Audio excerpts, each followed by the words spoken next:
some haters in this movie. I don't know. They're like just not fans of us. Like they're Hmm. not rocking with us.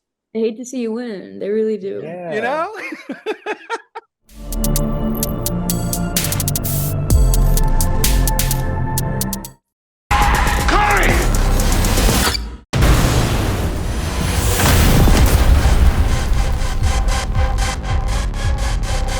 That was a goddamn rush.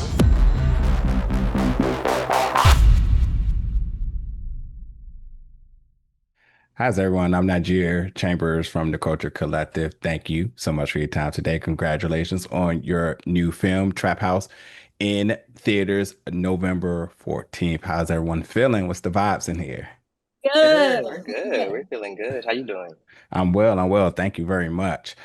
You know what I said in this film felt like an old head for a minute. I was like, these damn kids, man. I was like, we were doing simple things when we were younger. Like we threw eggs at people's houses. We occasionally took our parents' car. I mean, y'all hitting the licks of the lifetime. Yeah, we took it to another level for sure. How do y'all feel about that? Like that definitely just shows you just the growth in terms of the youth and how in the way maturing, but like just the brain power, the will, but also just that love and trust for one another to go above and beyond to support one another. Like at the very core of that, how did that all make you all feel in terms of portraying these characters? I thought I could never, but I love that's what, and so I thought, if I'm never going to be able to do this in my real life, then I Yeah. should enjoy doing it on screen. And yeah, it was great, great, great fun. It was absolutely ridiculous. I just can't. I just don't think that we could get away with that if we tried to do it. I understand, like, we have all the access in the world to all this information and Yeah. No, we probably, would have gotten caught up yeah, fast. absolutely, Yeah. absolutely. It would have gotten for But sure. I personally love a good out there movie. I love a movie that just makes you be like, what the hell? So the idea of the movie from the get-go was pretty cool to me. Yeah. Yeah. So it was fun to be a part of this. Like I kind of like checked like a movie bucket list off with this one. I also let go of any expectation and kind of just like sit down and enjoy the movie without Yeah. criticizing. Because I Yeah. think Yeah, go of whatever you have in mind, then you can actually sit down and just get on the ride and not, ask too many questions. exactly. Let it Yeah. go. It Yeah. does kind of like scratch that itch that you have when you think about like your really close friends and who you're like, I would really do anything for them. But in reality, it's like, okay, I might not like rob a bank for them. But I think watching this probably scratches that itch of like, yeah, I would do that. I would Yeah. Yeah. do Oh, I felt very much Scooby-Doo-ish in a way of saying, like, let me text some people because I was like, we always talked about doing something crazy. Now that I'm like kind of seeing this in front of me, I'm kind of like, so how about this Right. right now? Let's have a little fun here because there's a lot of things I take away from this film, but in the light of some fun, I thought maybe we spend a moment to talk about how Teresa is just a hater, because there's a particular part of the film where you just Teresa's kind of like, yeah, I saw that group of folks over there having fun, and I decided like, yeah, I'm going after them. I'm like, oh, really? So you just saw like a group of diverse people just kicking it, having fun, just doing what they do, and you was like, that's why I'm going to infiltrate. At the very core of all the things that happen in this film, that's just some flat out hating. What? Yes, it's some haters in this movie. I don't know. They're like just not fans of us. Like they're Hmm. not rocking with us. I hate to see you win. They really do. You Yeah. know? I was like, damn, like all it is because you just a hater. And it's crazy because that's kind of how like villains' origin stories start. People just it'd be the Yeah. smallest things. It's like, oh, okay, cool. But what I did appreciate though, honestly, is that the representation on screen is these groups of friends, is like my group of friends in high school. This is exactly how it look. And somehow, some way, we get so far away from that when it comes down to movies and television that everybody comes from different lives. Everybody has different, parental status, shall I say, sexualities, ethnicities, all these sorts of things. And it don't matter because when we all get together, we link up and it's a good time and we like what we like when we do what we do. So for you all, and it's very clear that that's what you all advocate both not only in this film but also in your personal lives as well too. When you get to bring that to the screen, and I know it's kind of weird in a way because you're like, this is what we do, this is my life, but in a way you're setting a precedent that like this is the norm. What type of responsibilities or what type of like just the energy around that was it for you all to bring it to these characters? I think I really like this was kind of the first role where I just kind of I wanted to be myself almost. Like I wanted to be a bit more of myself in this film. And I didn't really give him like too many personal tidbits as a character. I was just like, I want people to, or kids or teens, whoever, to be able to watch this movie and feel like they're watching someone that they know, feel like they're watching someone that could be a friend of theirs. I didn't want to make it too much of a character, but not too personal Right, as well. right, Mm. right. How about you, Whitney or Blue? I feel like I really just got to like a little bit sort of sit back and chill in this, which is not actually what was like a lot of the emotional stuff was on me Yeah. in terms of what was happening, but I don't know, I feel like a lot of the projects that I've been in have been super super super intense, and a lot of the stuff that I had in this was really just like hanging out with my friends, and Yeah. that those bits, those scenes were just like so much fun. That was so nice because this is such a chill, like lovely group, Yeah. and everyone's so different and so interesting and very funny, and so like, and Michael was an amazing director, and so it just was like it was fun. It was really fun. As sad as the sad bits were, it was so Yeah. Yeah. fun. It's exactly how you put it. It's like we're all casting these roles, and then like we just showed up and we had a good time. I think it's Yeah. honestly, which a lot of the times, it does have to be a bigger conversation, but for this one, it really felt like it was just mad homies like hanging Yeah. out. Yeah, it was a good. I, It was a, I'll say it. I mean, fantastic performances because you all are professionals, and at some point you got to reel it in from all the shenanigans, the group chats and whatnot outside of the filming. And I'm sure y'all was clicking it up afterwards. But yeah, it's probably the easiest paycheck of y'all life because y'all was like just went out there was like, this is what we do. I'll say it. You won't. It's cool. But there are some things I definitely want to tap into. Zaire, one thing for you, there's a scene where you're like, that's my mom. And the first thing I thought was like, oh my God, I tell you how this film is not authentic. Because I swear on everything, the black mom would have walked across that yard, bulletproof or not, and snatched her ass up. Like, what you doing Yeah, out here? I almost want to say that was Kyle's fear when he saw his mom. He was like, "Oh shit, she's finna come and get me. Like I'm finna be along with the cartel at this point." So that was a moment, Oh, though. oh, it was. I absolutely tried. I had to add my own commentary to there. And then Yeah, you, Blue, Jesse. I mean, first of all, I want to talk a little bit about the filming and sense of being sort of removed from the group at times. And they check in on Jesse, and Jesse is getting tormented by all the kids in the background, which I really enjoyed that measure of frustration. That was pure authentic. Like I was like, I'm sure they just said, you know what, we're going to actually have like 20 kids behind here and like really heighten the urgency of it. But like, talk to me about how they did go about filming that and then really, mentally depicting a character who's grieving, who's trying to stay present with their friends, but also still got life happening around her. Yeah, I think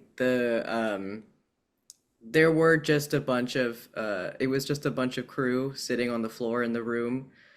It didn't start that way. It was just the scene, and then they were like, you know what? Let's get a bunch of you guys in here, just sit on the floor and just throw shit at Blue. Um, and then Blue, you can throw that stuff right back. And so I was trying to hold the phone and catch whatever they were throwing at my head and throwing it back at them. And I broke a vase in the room, and ruined whatever take that was. But it was fun, and I mean, like, it was a real house. The set dressing was amazing, so it really felt like legit. I was holding the phone. I was being recorded, so I could, it like it just felt like I was on FaceTime. Other than the men sitting on the floor throwing stuff. It Yeah. was, yeah. You talk about the itch. I started to question myself, like, as I'm like thinking this out loud and writing in my notes. I'm preparing for the interview. I'm like, damn it, the cartel hacked me. This might be the last one I do. So I need to make these questions great because you one thing they want to make sure is that their operations don't get interrupted. But truly though, beyond the action that happened, the core of this film is really about how far a group of friends will go to protect one another and the love they have for each other. What are some other messages that you hope the audience take away from it? And one other thing I want to add too, especially to you, Blue, is sort of the depiction of what uh, um, grieving looks like. Um, people time to look at that kind of linear, like, oh, you lost somebody, you need to be sad. But as I said, and somebody who personally has been through this as well too, it is that idea of being present for your friends because they want to be there, they want to support you, and they want you to pick up every single time you call, although you may not have it in it. And you kind of see that in those moments. You see that struggle of like, I love you all, but like life is still happening. And I'm still like self-destructing inside, which I really, really appreciate the work through Jesse here. But ultimately, yeah, if y'all could just talk a little bit about other messages and other themes that you hope the audience take away from this film. Oh, Whitney, you can go Um, first, please, if that's okay. Sorry, sorry. I didn't no, mean you're to. good. I think, yeah, a lot of it is that is just really loyalty and showing up for your friends, and I think that like, I don't know, it's kind of just the messiness of life, you can't be perfect all the time, and sometimes the way that you approach helping out a friend is maybe even against your own moral beliefs, or like, Mm, even if you might be doing, bad things for the right reasons, but it's also knowing that like whatever the consequences are, that you're in it together. And it really is just that. And also earlier somebody brought up about grief and how different people process that and how it affects you throughout your life and what that means for people growing together or apart. And what it means to have a support system like while you're going through that. And yeah, law, order, the gray in between. mm, So mm. that's all I got. Sorry, Rick can go to you next, please.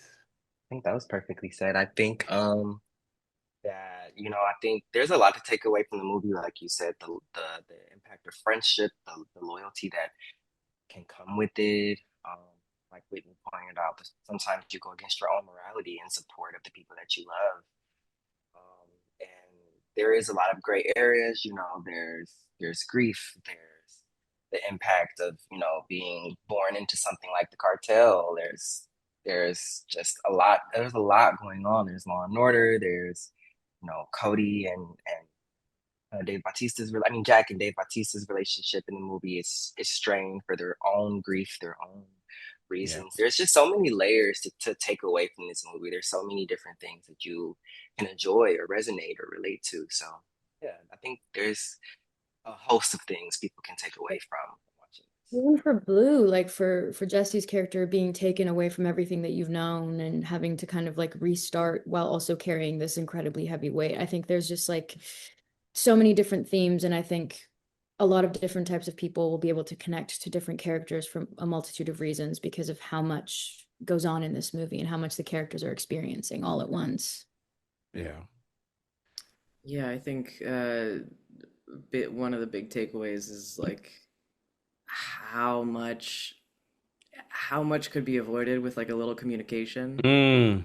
Uh, Mm-hmm. which I haven't said all day, and that just came up, and now I'm, yeah, like it truly, I don't know, from the kids with their parents to like the parents with each other, the kids with each other, like a lot gets lost from being too scared to bring something up, or Mm. feeling like you can do it all yourself, which a lot of these characters do feel like they can do it all themselves. Mm. And on the grief part as well, that's definitely what it is for Jesse. Of at some point he got this weight on his shoulder of like, okay, I need to handle all of this. Like, I need to Mm. make sure my family's good. I need to make sure my friends think I'm good, which is very real, and I appreciate that it was written like that because it feels authentic. Yeah.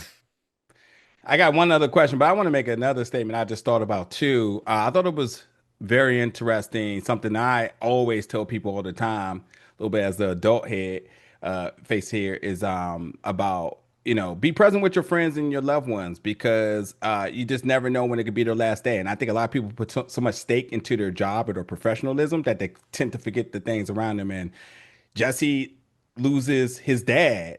And it's interesting because losing his dad and the job was like, oh, we'll start a GoFundMe. And it was very reminiscent of the San Bernardino terrorist attack where that UPS driver was killed and everybody's involved, the FBI and everybody. And this person died on the job. And it was like, yo, we're going to set up a GoFundMe for this person. UPS is setting up a GoFundMe for somebody that died doing their job. And it just really put into perspective, like, no, when you're gone, they're going to rehire. That's it. Be present. Take those days off. Spend time with your loved ones, your family, your friends. Like, that's what matters because that's the stuff you really don't get back. This job, they don't care. They're moving on to the next one the next day. And they'll start a GoFundMe to wipe their hands clean with that. And seeing that part in the film, I was like, yeah, that's the real. That's the authentic and real perspective of this. But they do want me to wrap, and I do want to quickly say there may be possibility that this story turns a page to one more chapter of this. There seems to be just a little bit left off here. If they make the call and they're ready to tell some more story, is the band getting back together? Yes. Affirmative. Absolutely. First flight. I'm on. Yeah. I am here all for it. All for it. Well, thank you so much for the time, everybody. Trap House, it comes to theaters November 14th. It's been a complete pleasure talking to you all, and congratulations on this project. Thank you very Thank much. you so much. Absolutely. Take care.